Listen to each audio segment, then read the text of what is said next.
बोल वृंदावन के बिहारी लाल की जय। ओम श्रीम सीताय नमः। राम रामाय नमः। प्रसंग है पाप का बाप कौन। पाप का बाप कौन। एक ब्राह्मण थे, उनके पुत्र उत्पन्न हुआ। पुत्र कुछ बड़ा हुआ। ब्राह्मण देव ने सोचा कि पुत्र को काशी भेजा जाए और वहाँ से विद्या अध्ययन करके, वेद शास्त्रों का अध्ययन करके वो वापस आए।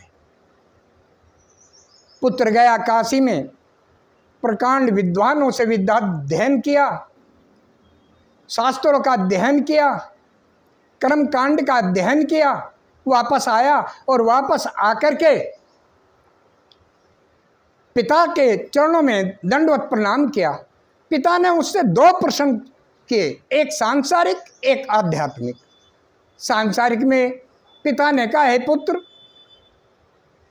तुम्हारा बाप कौन है। पुत्र मुस्कुराया। पुत्र कहने लगा कि पिताश्री आप ही मेरे बाप हैं। अब दूसरा प्रश्न ब्राह्मण ने किया कि हे पुत्र, पाप का बाप कौन है। इतना कह करके ब्राह्मण कुमार सकपगा गया और उसे कुछ सूझ नहीं रहा कि पाप का बाप कौन है। पिता ने कहा कि हे पुत्र, पहले ये मालूम करके आओ, ये पता करके आओ कि पाप का बाप कौन है। पुत्र निकल गया और यही चिंतन करता रहा, पाप का बाप कौन है और पाप का बाप कौन है। भूख प्यास से बेचैन दोपहर में एक महल के एक मकान के सामने वह रुका, प्यास से बेचैन था। वहाँ तरुण स्त्री खड़ी हुई थी। ब्राह्मण कुमार को देख करके उसने कहा कि बोलिए ब्राह्मण कुमार, क्या आवश्यकता है। पानी की लालसा थी, पानी के लिए वो अंदर चला गया। वो तरुण स्त्री उसे अंदर लेकर गई और पानी का गिलास ला करके ब्राह्मण कुमार को दे दिया। ब्राह्मण कुमार ने वो जल पिया और जल पीने के पश्चात उस तरुण स्त्री ने कहा कि हे ब्राह्मण कुमार, ये केवल आज का ही दिन है कि मेरे मकान में कोई आ सकता है, बाकी नहीं आ सकता। आज के दिन केवल आप ही हैं जो मेरे मकान में आज आए हैं, क्योंकि मैं एक वैश्य हूं। इतना कहती ब्राह्मण कुमार सकपगा गया, अधर्म हो गया, मेरे से पाप हो गया। लज्जित होकर के सोचने लगा कि मुझे अब प्रायश्चित करना पड़ेगा, बगैर प्रायश्चित के ये कार्य नहीं बनेगा। तरुण स्त्री व वैश्या बोली, हे ब्राह्मण कुमार, पश्चाताप को तो आपको करना ही है, परंतु मेरी एक आराधना और है कि आप मेरे यहाँ भोजन करके जाओ और इतना भोजन आप करोगे तो उसके बदले में मैं 5 सोने की मोहरें आपको दूंगी। ऐसा कह करके ब्राह्मण कुमार ने सोचा, चलो कोई बात नहीं।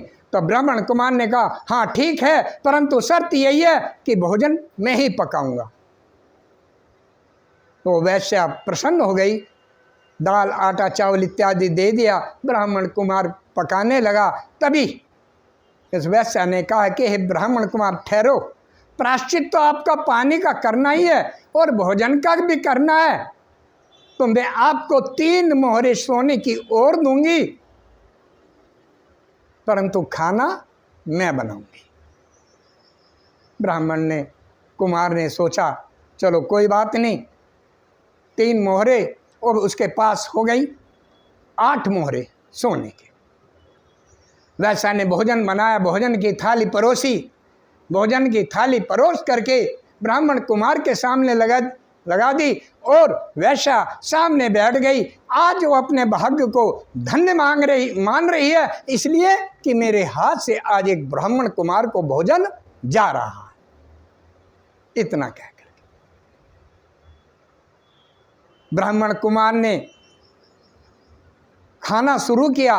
तभी तरुण स्त्री व वैश्या बोल पड़ी कि हे ब्राह्मण कुमार ठहरो, बस एक मेरी मांग और पूरी कर दो, और ये है कि एक रोटी मेरे हाथ से आप खा लें, इसके बदले में मैं आपको 2 सोने की मोहरें और दूंगी। ब्राह्मण कुमार ने सोचा एक रोटी तो खानी है, चलो, और उस वैश्य की बात उन्होंने मानी। वैश्य ने टुकड़ा तोड़ा। पहला टुकड़ा बड़े प्रेम और आनंद और मंगल से ब्राह्मण कुमार को खिलाया। खिलाने के उपरांत जैसे ही दूसरा टुकड़ा तोड़ा और ब्राह्मण को खिलाने लगी, उस वैश्य ने जोर का एक झापट ब्राह्मण कुमार के लगा दिया। इतना देखते ही झापट लगते ही ब्राह्मण कुमार खड़ा हुआ। ब्राह्मण कुमार ने कहा, ये देवी ये क्या? कि हे वैश्या बोली, हे ब्राह्मण कुमार, आप खोजने क्या चले थे? पाप का बाप कौन है?